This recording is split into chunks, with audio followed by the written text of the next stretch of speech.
అది చాలా ఇంపార్టెంట్. ఊరికే జరగదు కొన్ని కొన్ని విషయాలు.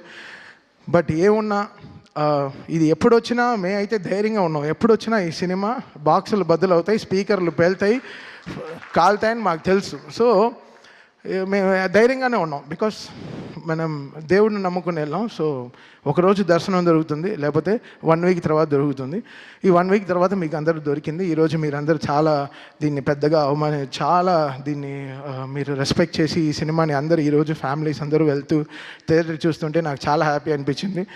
ఇది ఎందుకు, బికాస్ ఒకరు కష్టం కాదు దీంట్లో. ఒక సినిమా జరగాలంటే ఒక మినిమం 2000 మంది పనిచేస్తే కానీ ఒక సినిమా రిలీజ్ అవ్వదు. అది ల్యాబ్ నుంచి ఎవరో ఎంతో కష్టపడితే కానీ ఒక సినిమా రిలీజ్ అవ్వదు. ఇది ఒక మనిషిది కాదు, అందరూ ఇంత టెక్నీషియన్స్. నాతోనే 600 మంది పనిచేశారు ఈ సినిమాకి. 600 మంది ఓన్లీ మ్యూజిక్ డిపార్ట్మెంటే పనిచేసింది. సో ఇంకా కెమెరామెన్ డిపార్ట్మెంటు, ఇంకా ఆర్ట్ డిపార్ట్మెంటు, ఇంకా మేకప్ డిపార్ట్మెంట్ ఎంతమంది ఉంటారు. అందరికీ పాపం అందరూ సంపాదించారు కదా. అందరూ everybody made money, everybody wants to, వాళ్ళ సర్వైవింగే ఇదే కదా.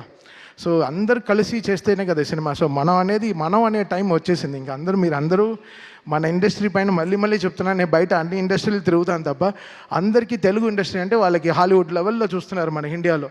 సో మనందరం కలిసి ఇంకా గుట్టు చప్పుడుగా బయట ఎక్కువ ప్రాబ్లం అవుతే వెళ్ళి అడ్రస్ చేసి మనంగా ఈ సినిమాని మన సినిమాని మనం కాపాడుకునే టైం వచ్చేసింది. సో రేపు జనవరిలో ఎన్నో రిలీజ్లు వస్తున్నాయి. సో అందరికీ విజయవంతంగా సక్సెస్ రావాలి. 2025 ఈరోజు మాకు డాకుతో స్టార్ట్ అయింది, బాలయ్య గారితో జర్నీ ఈ ఇయర్, మళ్ళీ అఖండ 2తో ఫినిష్ అవుతుంది. Such a great journey. 5 సినిమాలు, 5 బ్లాక్ బస్టర్స్ కొట్టాము. ఇప్పుడు 6ది కూడా స్టార్ట్ చేసాం గోపితో. అది ఇంకో బ్లాక్ బస్టర్ అవుతుంది. ఎందుకంటే అది కూడా వర్క్, అసలు సామాన్యమైన సినిమా కాదు, దానికి కూడా చాలా కష్టం ఉంది, వర్క్ ఉంది.